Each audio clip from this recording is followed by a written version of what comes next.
안녕하세요. 빠바라먹도빠입니다. 구독과 좋아요, 알림 설정, 회원가입 부탁드리겠습니다. 환율이 계속적으로 지금 불안한 모습을 보이고 있죠. 1470원 선에서 내려올 생각을 안 하고 있다. 이렇게 고환율이 계속되다 보니까 정부 입장에서도 부담스러울 수밖에 없고요.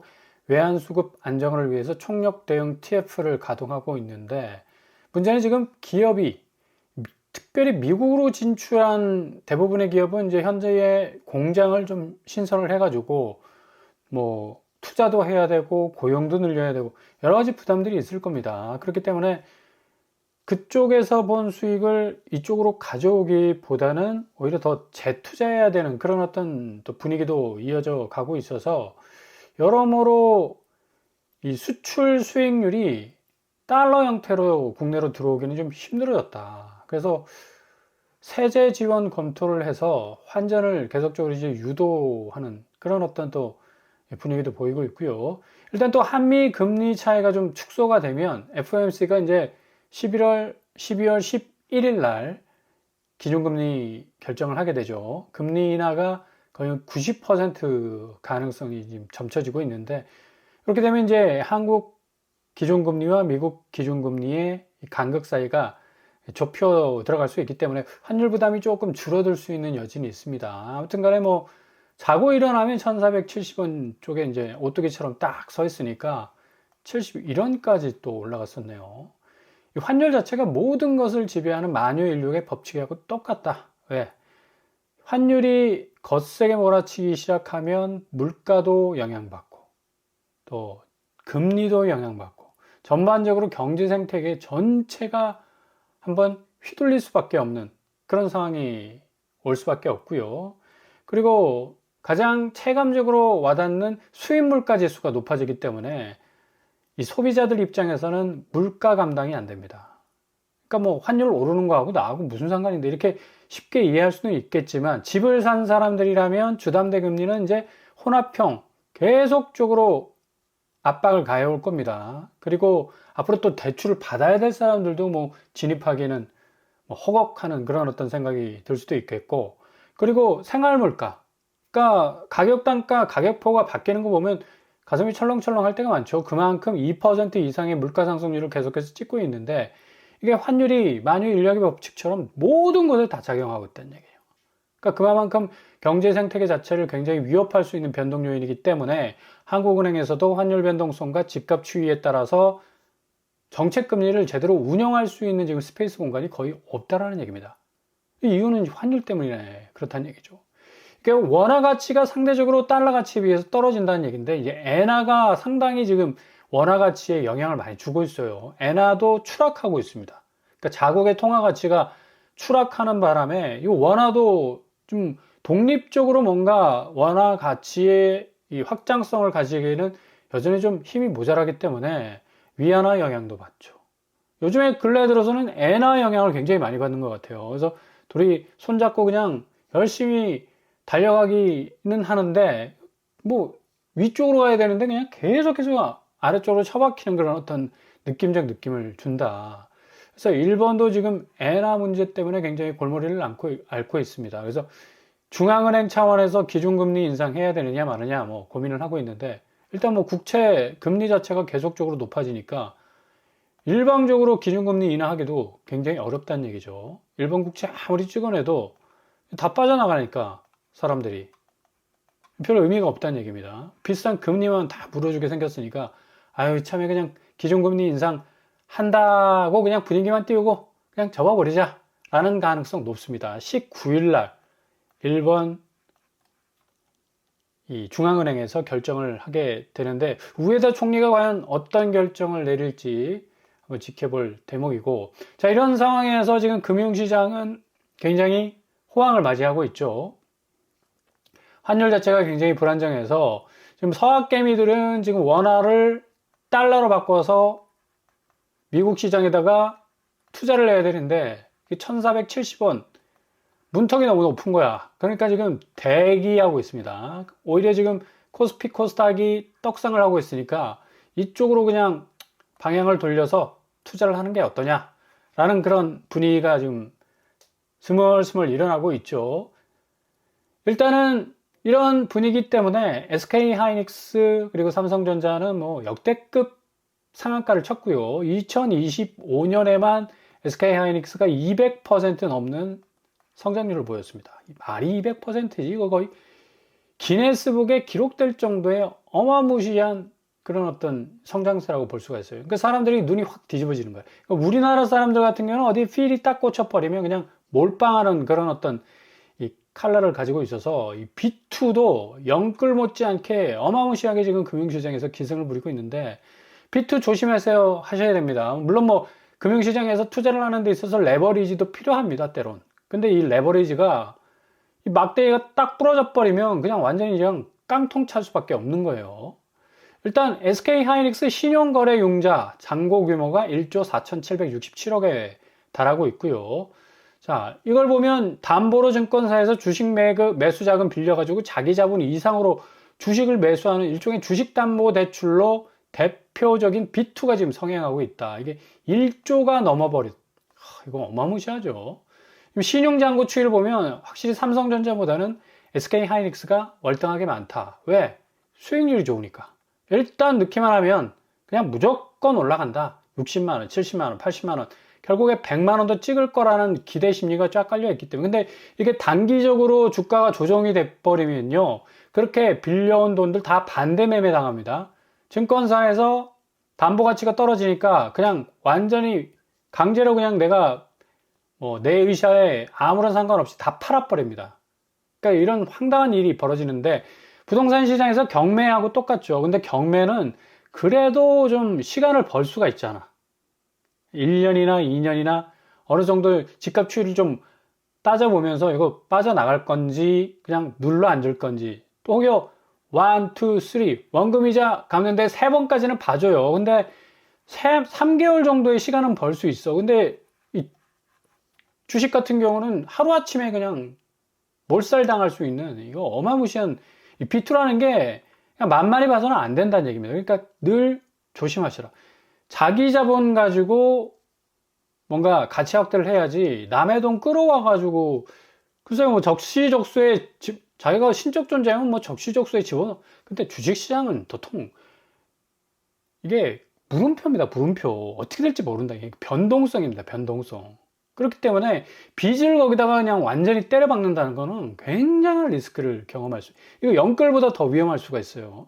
좀 조심하실 필요가 있겠고, 뭐, 물론 미국에서도 지금 AI 규제에 대해서 이제 뭐 트럼프가 좀 완화하는 서명에 동참을 할 것이다 라는 보도도 지금 나오고 있지만, 그래서 뭐 하이닉스나 삼성전자 굉장히 뭐 반도체 기업들이 더욱더 날개를 달 것으로 보이는데, 그렇다고 해서 이런 좀 무리한 비투를 하는 것은 조금 브레이크를 좀 잘 거셔야 된다라고 말씀을 드릴 수가 있겠고요.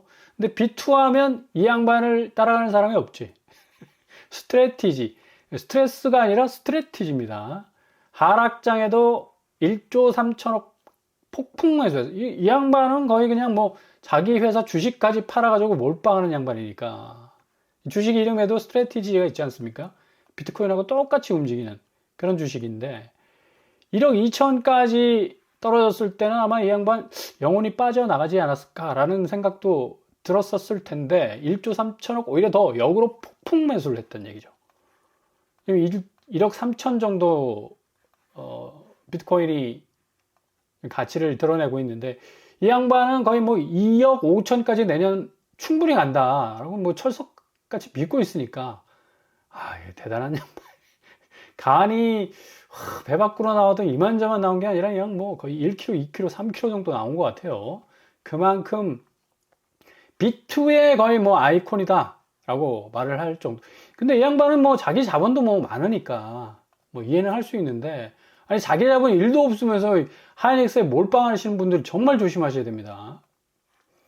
자, 일본도 지금 바짝 신경 쓰고 있지 않습니까? 주가가 지금 우에다 총리가 결국에 가서는 기준금리 인상해버리면 이 니케이 해킨, 그러니까 니케이 지수 자체가 다시 후타다 비사게르 결국 재조정될 수 있다라는 그런 언급도 할 만큼 이 니케이 지수도 상당히 기준금리 인상에 많은 영향을 받을 것이 확실시 되기 때문에 굉장히 긴장하고 지금 뭐 기사를 써내고 있는데, 아무튼 간에 금융시장 자체는 굉장히 출렁거릴 가능성 높다. 근데 지금 뭐 B2 해가지고 몰빵해서 손실 본 사람들이 많지 이득 본 사람 별로 없습니다. 왜? 대부분 물려버려.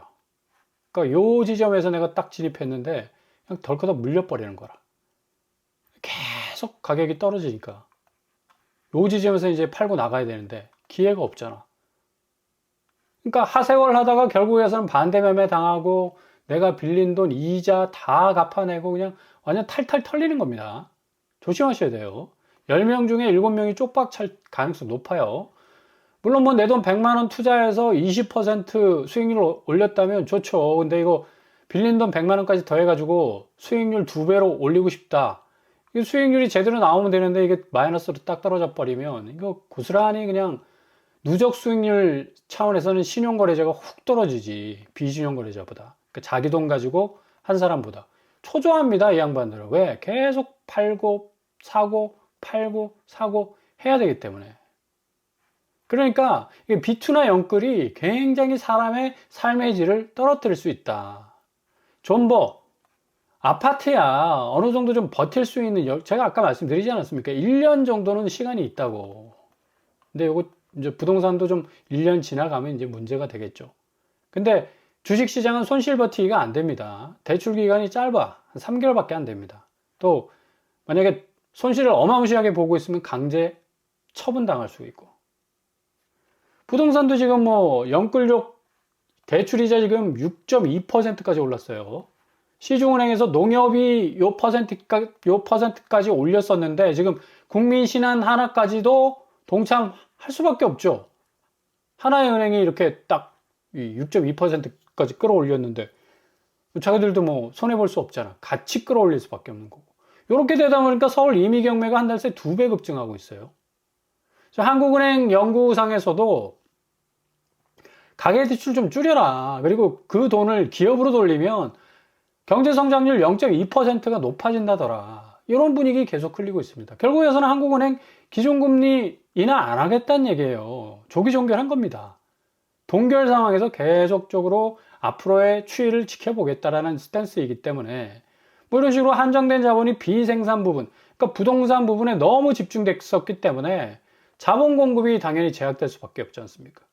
그러니까 성장률 자체가, 한국 성장률 자체가 지금까지 좀 약화되고 발목이 붙잡혀 있었던 건 지금 부동산 때문입니다. 70% 가까이 돈이 한 1,800조가 들어가 있어요. 어마무시하죠. 시가총액이. 한국 시가총액, 부동산 시가총액이 1,800조입니다. 이게 국민의 70% 이상의 돈이 다 들어가 있다는 얘기예요. 그러니까 일단 부동산으로 돈이 들어가면 이게 회전이 안 돼요. 왜? 오를 때까지 기다리거든. 한 3년 정도 걸리지 않습니까? 뭐 강남 같은 데야 뭐 1, 2년 정도에 뭐 팍팍 오르니. 근데 1, 2년 상간에 더 올라도 그걸 더 오래 갖고 싶어 해요. 왜? 오래 가지고 있으면 있을수록 더 오를 테니까.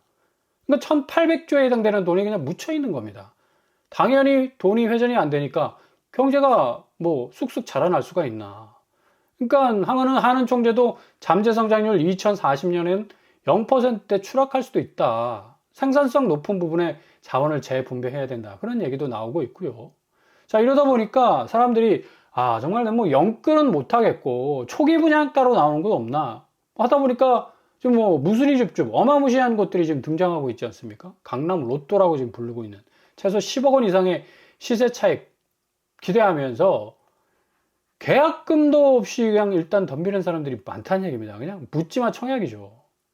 투기펀과 비슷하게 지금 흘러가고 있는데 확실한 자금 조달 계획 없이 일단 청약부터 넣고 일단 되고부터 보자. 되면 뭔가 무너지는 안이 있더라도 솟아날 구멍이 있다 라는 그런 어떤 마인드를 가지고 덤비는데 이거 잘 생각하셔야 됩니다.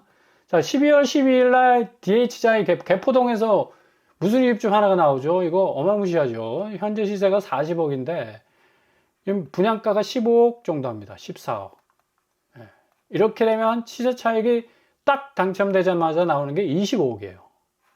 대청력을 딱 끼고 있어서 개포동의 모든 인프라를 누릴 수 있고 전월세하고 똑같은 전세 이 가격하고 분양가하고 똑같은 그런 수위라고 보시면 되겠고 40억입니다. 서울 무주택자. 대출 규제 때문에 현금 동원 가능자가 좀 유리하겠죠. 그리고 전세 대출은 불가하고요. 현금 세입자가 좀 필요한 그런 또 부분이 있겠고, 여러모로 고민이 될 수밖에 없는 상황인데, 일단 대고 보자. 되면 무슨 방법이 있겠지. 라는 막연한 기대감 때문에 많은 분들이 아마 지원하실 겁니다. 그리고 또 한 곳이 나옵니다. 여기 DH자의 개포는 한 채 나오는데 여기는 한 40채 이상 나올 가능성이 높습니다. 레미안 원펜타스, 여기도 부정청약에 딱 걸려가지고 41가구 17억 정도 하는데 5구 타입이 최근에 35호가죠. 한 20억 정도의 갭이 있어요. 어마무시하죠. 그러니까 사람들이 그냥 이거 딱 보고 그냥 뭐 생각할 겨를도 없는 거예요. 그냥 무조건 직진입니다. 무조건 직진. 이러다 보니까 지금 뭐 엄청나게 무리해서 집을 산 사람들은 지금 이자 때문에 그냥 후달리는 어떤 이 상황 때문에 집이 넘어가는 임의경매 이 상황까지 오는 임계점까지 간 거죠. 이거는 거의 592건까지 지금 치솟고 있는데, 그러니까 사람들이 무슨 이 집을 보는 거라. 뭐 7년 전, 8년 전 분양가로 나오니까. 요즘 분양가는 뭐 거의 저세상 분양가 아닙니까? 대출금리는 계속해서 오르고 0.4% 올랐어요. 아까 중반부에 말씀드린 대로 6.2%. 국민신한 하나우리 다 혼합형 금리입니다. 농협만 이랬었거든요. 그냥 일주일 만에 그냥 바로 그냥 스피디하게 딱 올려버리잖아. 이게 7% 금리 나옵니다. 이제 분명히. 자, 아파트 1800조 시가총액 코스피 절반 수준의 어마무시한 자산의 이 시장, 엄청난 아파트 시장. 결국에 가서 이 시가총액이 그동안 올라쳤던 어떤 가치 체계 때문에 더 시가총액이 증가했었죠. 국내 증시는 한 3,000조 정도 되는데, 와, 부동산이 1,800조면 증시가 3,000조인데, 이 정도면 뭐 어마무시한 수위로 지금 올라친 거라고 말씀을 드릴 수가 있겠고, 근데 중요한 건 부동산 시총이라는 것은 결국에 가서는 증시처럼 그때그때 변동사항이 충분히 많아요. 그리고 부동산은 심리라서 한번 떨어지기 시작하면 끝없이 떨어지는 가능성 많습니다. 주식은 그날 떨어지면 다음날 회복할 가능성 높죠. 그래서 전날 저점에 주어서 다음날 고점에 팔아버리는 단타로 가는 그런 어떤 양상들도 많고요. 근데 지금 최근에 마포, 송파, 성북구 6억 2천, 5억 6천, 3억 6천 점점 하방 압력이 커져가는 걸 볼 수가 있겠고, 경기도도 용인시 5억 3천, 평택시 4억 9천, 그 다음에 고양시 4억 7천, 시흥시 100곳 4억 1천만 원 지금 떨어져 나가고 있습니다. 경기권도 상당히 지금 조정 양상이 크다고 볼 수가 있겠고요. 부산은 해운대구 8억 7천 달러. 와, 어마무시하네. 수영구는 4억 3천, 서구는 4억 정도 하락하고 있습니다. 지방도 굉장히 조정을 많이 받고 있다. 아니, 지방이 무슨 풍선 효과 때문에 다시 오르고 있다고 하는데 말도 안 되는 소리를 그렇게 하고 있더라고요. 아, 이거 이제 뭐 수도권하고 서울의 이 오름세가 좀 주춤해지니까 이제 지방까지 건들고 있는데, 지방은 전혀 거래가 안 됩니다. 수성구 7억 4천. 대부분 대구는 수성구 쪽이 엄청난 가격 조정기를 지금 겪고 있죠. 거의 4억 상가리. 일주일 거래입니다, 이것도. 타임라인이 길지도 않아, 짧아. 그럼에도 불구하고 이 정도까지 가격이 조정되는 양상으로 가고 있다는 얘기는 결국에 가서는 증시 시총이 3,000조고, 그리고 아파트 시장 시총이 1,800조인데, 요 시총은 계속해서 올라칠 가능성 높고, 요 시총은 완전히 그냥 바닥으로 꽂힐 가능성 높다. 그러니까 전체적인 경제 양상, 경제 상황, 그리고 금리와 환율, 여러모로 앞으로의 잠재적 상황을 볼 때 아파트 시장이 굉장히 위험하다. 오히려 증시가 리스크가 큰 그런 어떤 자산 시장이라고 볼 수가 있겠지만, 아파트는 이거 뭐 거의 지금 10년, 20년 동안 그냥 맨손으로 온몸으로 막지 않았습니까? 그 위기를. 이제는 더 이상 막을 수 있는 힘이 없다. 전방위적으로 터져나오는 엄청난 가격 조정기의 본물을 맞이할 가능성이 어느 때보다도 높다고 할 수가 있겠습니다. 그러니까 좀 잘 지켜보시고요. 무주택자에게서는 최고의 기회의 순간이다라고 볼 수가 있습니다. 뭐 줍줍으로 나오는 것들 그냥 한번 지원도 한번 해보시고요. 그 다음에 구축 시장도 상당 부분 조정을 받을 가능성이 높기 때문에 어느 때보다도 허들이 낮은 상태에서 진입할 수 있는 기회, 여러분들에게 분명히 찾아오게 될 겁니다. 잘 준비하셔서 진입하실 수 있길 바랍니다.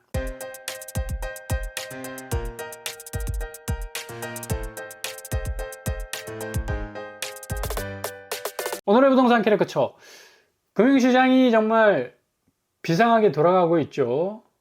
아파트 시장은 상당히 그에 반해서 좀 위축된 모습을 가지고 있다. 그래서 무주택자에게는 50년 만에, 그러니까 반세기 만에 돌아올 수 있는 굉장한 기회가 올 수도 있겠습니다. 이게 그냥 묻혀가지고 아파트가 다시 오른다는 그런 어떤 분위기 속에서 그냥 어프어프 하고 있는데 천만에 결국에 와서는 확실한 어떤 정리가 될 가능성이 아주 높다. 그래서 그 포인트를 좀 잘 짚어가면서 준비하신다면 아주 좋은, 무주택자들에게는 최고의 어떤 희소식을 전해줄 수 있는 그런 시기가 될 수가 있겠습니다.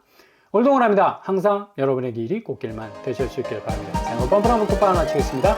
구독과 좋아요 부탁드립니다. 감사합니다.